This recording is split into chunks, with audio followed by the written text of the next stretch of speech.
안녕하세요. 온누리교회 성도 여러분, 반갑습니다. 저는 강동 온누리교회에서 섬기고 있는 오은규 목사라고 합니다. 이번 여름방학 특강에서 저는 행복한 가정을 위한 상담 및 코칭 전략이라는 주제로 여러분들과 함께 나누고자 합니다. 행복한 가정을 위해서 먼저 부부 사이의 대화법, 그리고 또 우리 자녀들과 어떻게 대화해야 될지를 한번 살펴보고자 합니다. 오늘 강의는 먼저 부부대화법에 대해서 한번 나눠보려고 합니다. 여러분, 여러 가지 세상에는 부부가 잘 소통할 수 있는 대화법이 참 많이 나와 있죠. 여러분들도 교회에서 많이 듣기도 하고 강의도 듣고 또 배우기도 하셨으리라고 봅니다. 그런데 저는 오늘 제가 하고 싶은 이야기는 아내가 원하는 대화법이 있고 또 남편들이 원하는 의사소통법이 있다라는 거예요. 이게 다르다라는 거죠. 그걸 한번 살펴보려고 합니다. 자, 여러분, 많은 부부들이 결혼해서 나중에 힘들어하고 심지어 이혼할 때 이혼 사유 1위가 성격 유형 차이라고 이야기합니다. 그런데 재밌는 건요, 결혼할 때는 성격 유형이 차이가 나서 매력을 느끼고 심지어 끌려서 결혼을 하게 되어집니다. 그런데 결혼을 하고 난 다음에는요, 성격 유형의 차이가 너무너무 고통스럽고 상대방이 나를 무시하는 것 같고 내 이야기를 들어주지 않는 것 같아서 화가 나고 속이 상해서 결국 그것 때문에 이제 이별까지 하게 되어집니다. 이 성격 유형이 얼마나 결혼 생활에 큰 영향을 차지하는지 모릅니다. 여러분, 화면을 보시면 92%의 응답자가 만족스러운 결혼 생활에서 가장 중요한 것으로 원활한 의사소통이라고 응답했다고 합니다. 그러니까 대화가 잘 되면, 의사소통이 잘 되면 뭐가 높아요? 결혼 생활의 만족도가 높다라는 거예요. 그런데 이런 의사소통이 잘 되고 대화가 잘 되려고 하면 뭐가 비슷하면 되냐? 성격 유형이 비슷하면 대화가 잘 됩니다. 여러분, 교회에서나 혹은 직장에서 처음 만났는데도 대화가 잘 되는 사람들이 있어요. 근데 가만히 보면요, 주로 대화가 잘 되는 사람들은요, 성격이 비슷한 사람들이에요. 그러니까 내가 A라고 말하면 상대방이 A라고 알아듣는 거죠. 그런데 대화가 잘 안 되는 사람들의 특징은 뭔 줄 아세요? 내가 A라고 말했는데 상대방은 B라고 알아듣는 거예요. 또 상대방이 B라고 나한테 이야기했는데 나는 그걸 C라고 알아듣고 D라고 답하는 거예요. 이러니까 우리가 대화가 어려운 거예요. 그런데 그러면 서로가 잘못 알아들은 것인가? 그렇지 않다라는 거예요. 각자의 성격에 따라서 말하는 방식과 듣는 방식, 심지어 사물을 해석하는 방식이 완전히 다르다라는 거예요. 이걸 전혀 모르는 상태에서 결혼 생활을 하면요, 상대방이 마치 내 말을 안 듣는 것 같고 무시하는 것 같아서 평생 싸우게 됩니다. 그런데 싸우다가 나중에는 지쳐서 한 20년 정도 흐르면 그때 서로 포기해요. 포기하고 나니까 마음이 편해지거든요. 그래서 잘 살게 된다고 합니다. 그런데 우리가 미리 조금만 나와 상대방의 성격이 다르구나, 성격이 다르다는 것이 어떤 것인지를 조금 우리가 이해하고 파악하면 훨씬 더 부부 생활하는 데 도움이 되겠죠. 자, 여러분, 이 그림을 한번 보실까요? 자, 이 그림을 보고도요, 이 그림을 인식하고 또 이 그림을 표현하는 방식이 전혀 다릅니다. 여러분, 잘 보십시오. 한 유형의 사람들은요, 이 그림을 보고 묘사라고 하면 이렇게 이야기합니다. 푸르고 맑은 하늘, 푸른 초원 위에 있는 말 한 마리, 넓은 잔디 위에 있는 말과 하늘과 나무들. 자, 이렇게 말하는 사람은요, 정보를 있는 그대로 받아들이고 또 있는 그대로 표현하는 사람들이에요. 그러니까 부부 중에 어떤 한 사람은요, 말을 하면 그냥 그 사람이 본 걸 또 혹은 말하고자 하는 바를 그대로 표현해요. 그런데요, 부부 중에 어떤 사람은요, 상대방이 한 이야기를 그 사람의 워딩 그대로 받아들이는 것이 아니라 그 사람의 말에 뒤에 숨어있는 의미를 파악하려고 하는 사람들이 있어요. 그 사람들이 이 그림을 보고 이렇게 표현해요. 달리고 싶다. 분명히 저 그림을 보고 묘사라고 했는데 달리고 싶다. 또 평화롭다. 그렇죠, 여러분. 평화롭다라는 게 저 그림에 쓰여 있지는 않는데 저 그림의 느낌이죠. 그렇죠? 그리고 외롭다. 기다림, 고독. 이것도 저 그림을 보고 그 그림에서 느껴지는 느낌을 지금 표현한 거예요. 그리고 친구야 너는 어디 있니? 이 말에 마음을 또 헤아린 거죠. 그러니까 이 두 번째 사람은요, 어떤 정보를 보고 나서 정보를 어떻게 받아들이느냐, 눈에 보이는 대로, 귀에 들리는 대로, 만져지는 대로가 아니라 나의 느낌으로 정보를 캐치하고 그 캐치된 정보를 가지고 상대방과 대화를 시도합니다. 그러니까 이런 두 부부가 만나면 얼마나 대화가 어렵겠어요. 남편은 저기 말이 있다라고 이야기했는데 아내는 외롭다라고 말하는 건가? 이렇게 받아들인다는 거죠. 자, 여러분 이 대화를 한번 보실래요? 카톡의 대화인데요. 이것이 제가 조금 전에 말했던 두 유형의 사람들의 대화의 차이입니다. 자, 여기 앞에 있는 분이 효미역으로 바로 오시라 이렇게 이야기했어요. 자, 그런데 이 이야기를 들은 사람이요, 효미역이 식당인지 아니면 전철역 이름인지가 헷갈리는 거예요. 그래서 효미역이 뭐예요? 역 이름입니까? 아니면 식당입니까? 이렇게 물었습니다. 자, 이 사람은요, 사실 그대로 물었어요. 정말 효미역이 무엇인지 몰라서 물었어요. 이 사람이 원한 답은 뭐냐면요, 효미역은 역이 아니고 식당입니다. 혹은 효미역은 몇 호선입니다. 이걸 듣기 원했어요. 자, 그런데 자, 이 질문을 받은 사람의 답변이 한번 보십시오. 이 답변이 아주 특이합니다. 이 답변을 보면요, 이렇게 나와 있죠. 이번에 효미역에서 저녁 먹자고 했는데 오은웅 박사가 정선에서 좀 더 내려가면 있는데 미역국집이다. 자, 여기까지는 나름 설명을 한 것 같아요. 근데 마지막에 보면요, 다른 거 먹고 싶으면 성지교회 찍고 와라. 자, 이거 뭐예요? 이분은요, 지금 효미역이 뭐요? 역 이름이에요? 아니면 식당이요? 이 말을 진짜 이대로 받아들인 것이 아니라, 이 사람이 효미역이라는 곳에서 밥 먹기 싫어서 그냥 다른 걸 말하기가 뭐하니까 물어보는 건가? 라고 그 이면을 나름대로 해석해서 다른 거 먹고 싶으면 다른 데로 와라 이렇게 이야기한 거예요. 근데 실제로 이 이야기를 한 사람은 그냥 효미역이 뭔지 궁금했던 거예요. 그런데 이 지금 남자분은 어떻게 답변해요? 상대방이 효미역이 뭐냐고 물었는데 그걸 그대로 받아들이지 않고 이 사람이 지금 효미역에 가기 싫어서, 이 음식점에 가기 싫어서 저렇게 둘러서 나한테 말하구나 이렇게 해석했다는 거예요. 자, 그런 의미에서 부부관계도 마찬가지죠. 부부도 이런 식으로 서로 대화를 하면 상대방은 있는 사실 그대로 말했는데 상대방은 거기에 의도가 있지 않을까? 우리 남편이 지금 어떤 의도를 가지고 나한테 말하는 건 아닌가? 혹시 우리 아내가 의도를 가지고 말하는 건 아닌가? 이렇게 생각해서 서로 오해가 생기고 대화가 어렵게 될 때가 많이 있다는 거죠. 그러면 나는 어떤 유형에 해당되는지를 여러분 알 필요가 있습니다. 나중에 궁금하시면 저를 찾아오시기 바랍니다. 자, 그러면 우리가 성격이 이렇게 다르다고 했는데요. 그럼 성격은 뭘 말하는 건가? 사람들이 성격 차이하면서도 서로 이해를 잘 못해요. 왜 이해를 못하느냐? 사실 여러분 성격이라는 건요, 습관인 거예요. 습관. 여러분 습관, 오래된 행동을 반복하게 되면 습관이 되죠. 그럼 습관은 반복하기 힘들고 무의식적인 행동이 돼요. 그러니까 습관은 뭐냐면 그냥 무의식적인 행동이에요. 그게 뭐냐? 성격이에요. 그러니까 성격은요, 오랫동안 형성되어진 습관인 거예요. 나도 모르게 행동하는 거예요. 어떤 의도를 가지고 행동하는 게 아니에요. 어떤 말을 하면 그 말 속에 의도가 있는 것이 아니라 그냥 그 사람은 그렇게 생각하고 그렇게 표현하는 것이 습관이 되어져 있어요. 자, 여러분 저 영상을 하나 볼 텐데요. 제가 직접 찍은 작품입니다. 저 그림을 보시면 좀 이상하죠? 운전대가 오른쪽에 있습니다. 일본이에요. 일본 자동차. 한국은 운전대가 왼쪽에 있죠. 자, 그런데 여러분 자세히 보시면요, 한국에서 깜빡이를 넣으려고 하면 어느 손을 쓰느냐? 이 왼손을 사용합니다. 여러분들 볼 때 오른손처럼 보이지만 지금 제 손이 왼손이에요. 한국에서는 이 왼손을 내리면요, 왼쪽 깜빡이, 올리면 오른쪽 깜빡이가 켜져요. 그런데 제가 일본에 가서 차선 변경을 하려고 이제 깜빡이를 넣었습니다. 근데 깜빡이를 넣으니까 어떤 일이 일어났냐? 아이고 잘못했네. 맞다. 깜빡이가 오른쪽인데 아이고 습관이 돼가지고 왼쪽으로 해버렸네. 네, 제가 깜빡이를 넣으니까 어떤 일이 일어났어요? 앞에 유리창에 있는 윈도우 브러쉬가 이렇게 움직였죠. 그러니까 일본은요, 깜빡이를 넣으려고 하면 왼손이 아니고 오른손을 사용해야 돼요. 그런데 저는 운전을 하기 전에, 출발하기 전에 분명히 제가 머릿속에 암기를 했거든요. 깜빡이는 오른손이다. 그런데 제가 깜빡이 넣는다고 그 순간 차선 변경하려고 손을 딱 썼는데 그냥 왼손을 한 거예요. 이게 뭐냐면 무의식적인 거예요.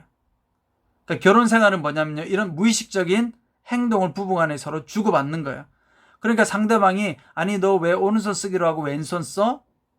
그러면 상대방 입장에서는 내가 일부러 한 게 아닌데 그냥 나도 모르게 습관으로 튀어나온 건데. 근데 연애할 때는 어떻게 했느냐? 연애할 때는 너무 사랑하고 좋아하니까 어떻게 해요? 신중하게 생각해서 오른손을 썼어요. 그때는 정말 온 마음을 다해서. 그런데 이제 결혼했잖아요. 결혼해서 온 마음 다할 수가 없잖아요. 맨날 보는데 이제 편하게 살아야죠. 내 모습대로. 그러다 보니까 나도 모르게 왼손을 한 거예요. 근데 이걸 우리가 오해하는 거죠. 아, 상대방이 나를 무시하는가 보다. 예전에는 그렇게 나를 배려해 주더니 이제는 배려를 안 하는가 보다. 그런데 그렇지 않다라는 겁니다. 자, 여러분들이 이걸 아는 것만으로도 굉장히 중요합니다. 아이고 잘못했네. 아, 맞다. 자, 그 다음에 우리가 가지고 있는 부부 사이에 상대방이 가지고 있는 여러 가지 문제가 있을 수 있죠. 그런데 이 모든 문제는 원가족, 각자 처했던 부모님이나 가족 관계에서 모든 문제가 사실은 만들어집니다. 그렇다고 해서 내 모든 문제의 책임을 부모님이나 가족들에게 전가하면 안 돼요. 근데 적어도 이해는 해야 돼요. 상대방이 일부러 나한테 그러는 것이 아니다. 상대방이 자라면서 부모님과의 관계에서 혹은 형제 사이의 관계에서 저렇게 학습하고 저렇게 행동할 수밖에 없었구나를 이해하는 것이 너무너무 중요합니다. 그래서 결혼 생활 하다가 서로 이해가 안 되면 어떻게 자라왔는지 서로 대화를 나눌 필요가 있어요. 저 같은 경우도 저희 아내가 어떻게 해서 저를 선택하게 됐는지, 그리고 어린 시절은 어떻게 했는지, 또 사춘기 시절은 어땠는지, 또 부모님에 대해서 어떤 마음이었는지 이런 것들을 제가 다 이야기를 나누는 과정 가운데 이야기를 들었어요. 그래서 때로는 갈등이 생기고 다툼이 생겨도 다투고 난 다음에는 이해를 해요. 아, 왜 저 사람이 저렇게 반응했을까? 왜냐하면 그 사람이 그렇게 살아왔기 때문에 자기도 모르게 그렇게 반응했구나를 제가 이제 아는 거죠. 여러분, 아는 것이 중요한 건 이해를 하면 화가 덜 나게 되어져 있어요. 근데 모르면 항상 우리는 상대방이 나를 무시한다 이렇게 생각하기 때문에 화가 나는 겁니다. 여러분, 중요한 건 부부 사이에서 갈등이 생길 때 어떻게 해야 되느냐? 나의 수준과 인격만큼 상대방을 견뎌줄 수 있어요. 부부관계에서 결국은 누가 맞고 누가 틀린 게 없어요. 제가 상담을 하다 보면요. 어쨌든 상대방이 좀 심하게 했을 때 다 자꾸 이렇게 이야기해요. 나는 잘못한 게 없는데 상대방이 나한테 이렇게 했는데 도저히 내가 참을 수 없어요. 어떻게 그걸 내가 참아야 돼요? 혹은 상대방이 어떻게 그럴 수가 있어요? 저한테 말하는 분들이 있어요. 근데 여러분, 시작은 부부 사이에서 누군가가 더 잘못할 수 있어요. 그런데 시작을 해서 싸우다 보면요, 결국 둘 다 상대방에게 상처를 주죠. 그렇죠? 그러다 보면 결국 똑같아지는 거예요. 그러니까 처음에 누가 나한테 먼저 잘못을 했다라는 걸 가지고 관계의 문제를 풀려고 하면 답이 나오지 않습니다. 중요한 건 좀 더 성숙하고 견뎌줄 수 있는 사람이 그 문제를 풀려고 노력해야 된다는 거죠. 혹시 이 영상을 보고 있는 분들 중에 최근에 부부 사이에 혹시 부부싸움을 한 적이 있다면 이걸 어떻게 해결할까? 남편이 먼저 나한테 와서 잘못했다고 말하지 않을까? 또 아내가 먼저 와서 미안하다고 말하지 않을까? 그걸 기다리고 있다면 이번에는 한번 그걸 바꾸어 보세요. 여러분, 먼저 미안하다라고 말하는 사람이 있으면 그걸 항상 받아주는 사람도 있을 거예요. 근데 그렇게만 살아가면 사실은 굉장히 서운할 수도 있어요. 먼저 내가 잘못했다라고 이야기할 수 있는 거죠. 부부관계는 영원히 누가 잘하고 못하고가 없어요. 우리가 그걸 내려놓아야 됩니다. 자, 부부생활이란 무엇이냐? 부부생활이라는 것은 해결할 수 없는 문제와의 대결이다. 여러분, 이게 참 중요해요. 제가 상담을 하다 보면 많은 분들이 뭔가 해결을 하려고 해요. 혹은 부부 사이에 누군가가 더 문제가 있다라는 걸 확인받기 원해요. 우리 남편이 문제가 있어요. 우리 아내가 문제가 있어요. 상담사님, 짚어주세요. 혹은 우리 부부가 이런 문제와 어려움이 있는데 이거 해결할 수 있도록 도와주세요. 물론 해결점을 찾는 것이 중요하지만 근데 정말 진짜 중요한 원리는요. 이 내용을 보세요. 부부싸움의 69%는 해결하기 어려운 지속되는 문제다. 이거 뭐냐면요. 부부싸움 할 때 10가지 문제 중에 7가지는 해결할 수 없는 문제라는 거예요. 그리고 그 밑에 보시면 배우자를 선택한다는 것은 어쩔 수 없이 그 후 10년 혹은 50년 동안 두 사람 사이에서 해결할 수 없는 문제와 대결하는 일이기도 하다. 기가 막힌 말이죠. 그러니까 부부 사이가 된다는 거 뭐냐? 10년, 20년, 30년, 50년 동안 해결할 수 없는 문제를 가지고 살아가는 게 그게 부부 생활이라는 거예요. 그러니까 이걸 알고 나면 이제 어떻게 해야 돼요? 상대방하고 다투고 났을 때 어떻게든 그 문제를 풀려고 한다든지, 혹은 부부 사이 중에 누가 틀렸는지를 찾아내려고 한다든지, 이런 시도를 하려고 하는 걸 멈춰야 된다는 거예요. 그러지 않으면 한 사람이 한 사람을 자꾸 비난하는 비난 게임에 들어가게 되어 있어. 너가 항상 문제야. 그럼 여러분 어떻게 되는 줄 아세요? 이 비난 게임이요. 처음에는요, 잘못한 사람이 있겠죠. 그렇게 자꾸 비난해요. 너가 어떻게 그럴 수 있어? 너가 문제야? 그러면 비난받는 사람이 처음에는 자기가 잘못했으니까 참아요. 미안해, 잘못했어. 근데 이게 반복되다 보면 화가 나잖아요. 그러면 비난받는 사람이 갑자기 코너에 몰렸다가 다시 분노하고 화를 내요. 아주 심하게 옛날보다. 그러면 비난했던 사람이 깜짝 놀라죠. 뒤로 물러나요. 그럼 이걸 보고 어떻게 해요? 반응했던 상대방이 옳거니 앞으로 이렇게 세게 나가면 되겠네 해서 전세가 역전돼요. 그래서 다시 열심히 비난해요, 상대방을. 그러면 처음에 비난했던 사람이 역전되잖아요. 그래서 이렇게 궁지에 몰리다가 또 화가 나면 또 어떻게 해요? 또 코너에 몰렸다가 또 다시 역전해요. 그러니까 이게 계속 반복되는 거예요. 그래서 여러분들이 오늘 아셔야 될 것은, 부부 문제는 우리 속담에 있죠. 칼로 물베기다. 이게 뭐냐면 해결할 수 없다라는 거예요. 그러니까 해결할 수 없다라는 걸 서로 인정하고 싸우다가 우리 이거 해결할 수 없지. 상대방이 날 무시하는 게 아니야. 일부러 그런 게 아니지. 상대방이 무의식적으로 습관적으로 한 행동이구나. 저 행동 속에는 저 사람의 과거의 아픔이 있구나. 이걸 우리가 이해하고 받아들이고 용납하는 순간 나도 상대방도 조금씩 치유되어지고 변화하기 시작한다는 거예요. 그렇게 상대방으로부터 용납을 받게 되면 그 다음부터 나도 모르게 조심할 수 있는 힘이 생깁니다. 근데 비난을 계속 받으면요, 그런 조심할 수 있는 에너지가 생기지 않아요. 사람이 다급해지면, 급해지면 원래의 성격이 나온다고 해요. 그게 뭐예요? 습관적인 거, 무의식적인 모습이 튀어나오는 거예요. 그러니까 결혼 전에는 여유가 있고 사랑하는 마음이 있기 때문에 내가 의식을 할 수 있어요. 머리에서 조절이 돼요. 그런데 결혼 생활은요, 힘들잖아요. 갈등을 하게 되면 어떻게 되느냐? 가장 내가 편안한 걸 선택하게 돼요. 그 갈등 관계를 해결하기 위해서 가장 내가 편안한 모습을 찾게 되는데, 그게 뭐냐면요, 바로 무의식적인 거예요. 가장 빨리 반응할 수 있는 거. 그래서 여러분들이 꼭 부부 관계는 해결하려고 해서는 해결이 되지 않는다.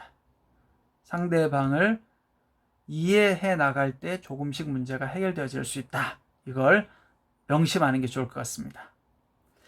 자, 건강한 관계 기술 및 의사소통을 잘하기 위해서 어떻게 해야 되느냐. 오늘 가장 핵심적인, 여러분 이 말씀만 딱 알고 가시면 좋을 것 같아요. 에베소서 5장 33절 말씀입니다.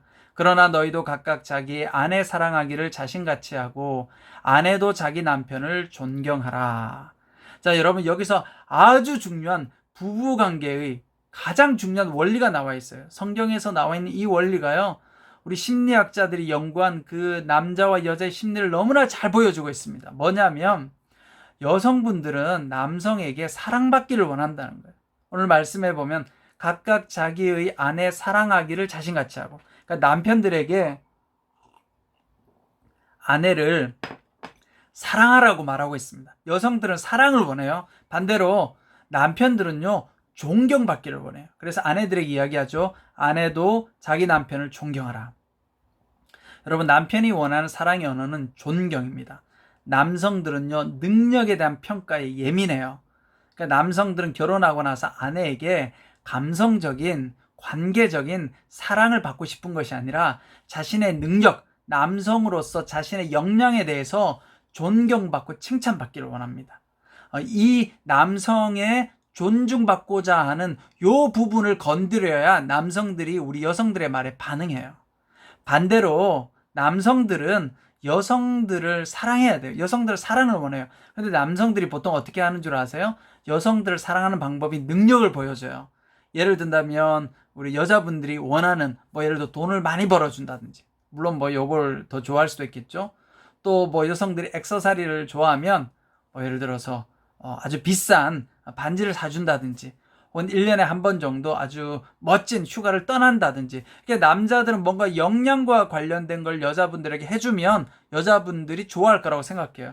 그런데 사실은 그렇지 않다라는 거죠. 일상에 있어서 여성들은 사랑을 원하고 남성들은요, 일상생활 속에서 여성들의 존경을 원합니다. 자, 그러면 어떻게 하면 사랑과 존경을 할 수 있을까? 자, 보통 우리 부부관계가 악순환되는 원리가 저 그림에 나와 있습니다. 자, 처음에 결혼해서는 행복한데 시간이 지나다 보면 서로 또 이제 단점도 보이고 약점도 보이게 되죠. 그러면 남편들이 어떻게 하느냐? 사랑하지 않게 돼요. 아내가 사랑스럽지 않죠. 그러다 보니까 아내는 또 어떻게 해요? 존경하지 않아요. 왜냐하면 사랑해주지 않으니까 굳이 존경할 이유가 없죠. 그러니까 아내가 존경을 하지 않으니까 또 남편은 어떻게 해요?